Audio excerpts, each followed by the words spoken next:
কিয়ামতের আগে সময়ের বরকত কমে যাবে। 1 বছর মনে হবে 1 মাস, 1 সপ্তাহকে মনে হবে 1 দিন, এরকম মনে হয় না? বরকত উঠে নিছে কে? বিশ্বনবী কিয়ামতের ছোট আলামতের ব্যাপারে যা যা বললেন সেগুলো যদি আমরা ধারাবাহিকভাবে শুনতে চাই, তাহলে প্রথমেই যে আলামতের কথা বলতে হবে সেটা হচ্ছে বিশ্বনবীর এই পৃথিবীতে, এই ধরাতে আগমনটাই হচ্ছে কিয়ামতের সর্বপ্রথম আলামত। এরপরে বিশ্বনবী বলেছেন কিয়ামতের আগ দিয়ে সমাজে ফিতনা ফাসাদ বেড়ে যাবে। আপনি যেদিকে তাকাবেন ওইদিকেই ফিতনা, আপনি চাইলেও আপনার ঈমান বাঁচাতে পারছেন না। এরপর বিশ্বনবী বললেন কিয়ামতের আগ দিয়ে ভণ্ড নবী দাবিদার বেড়ে যাবে। বুখারীর বর্ণনায় বিশ্বনবী বললেন ততক্ষণ পর্যন্ত কিয়ামত হবে না যতক্ষণ না 30 জন ভণ্ড নবী দাবিদার বেরোবে। এরপর বিশ্বনবী ফরমান কিয়ামতের আগে মারামারিটা বেড়ে যাবে। কিয়ামতের আগ দিয়ে এখন দেখেন খালি মারামারি, কুপাকুপি। এরপর বিশ্বনবী বললেন কিয়ামতের আগ দিয়ে আমানতের খেয়ানত হবে। সাহাবীরা আবার প্রশ্ন ছুড়লেন, না হে নবী, আমানতের খেয়ানত কেমন করে হবে? বিশ্বনবী বললেন যে লোকটা যেই চেয়ারে বসার যোগ্য নয় তাকে যখন ওই চেয়ারে বসিয়ে দেওয়া হবে তখনই কিয়ামত হয়ে যাবে।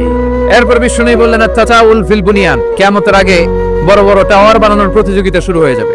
বিশ্বনবী বললেন কাবার পাশে টাওয়ারের উচ্চতা যদি পাহাড়ের চেয়ে উঁচু হয়ে যায় জেনে রাখো কিয়ামত বেশি দূরে নাই, কিয়ামতের ছায়া তোমার উপরে ছায়া দিচ্ছে। এখন মক্কা শহরের পাহাড়ের চেয়ে হাইট বেশি এরকম বিল্ডিং আছে না নাই? কাবা ঘরের পাশেই তো একটা আছে জমজম টাওয়ার, 120 তলা উঁচু।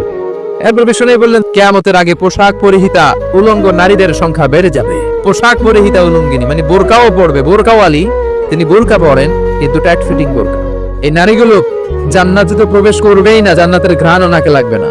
এরপরে বিশ্বনবী বললেন কিয়ামতের আগে বিয়ে করার পরে ছেলেগুলো মাকে ভুলে গিয়ে স্ত্রীর পেছনে পেছনে দৌড়াবে, স্ত্রীর আনুগত্য করবে।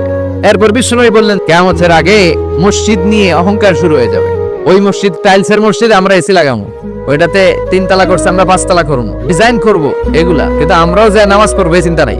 এরপর খাবারের স্বাদ উঠায় নিচ্ছে কে? আগে খাবারের যে স্বাদ ছিল এখন এটা আছে।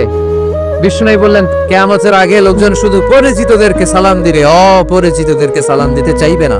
কিয়ামতের আগে খুতবাগুলো লম্বা হবে আর সালাতগুলো খাটো হয়ে যাবে।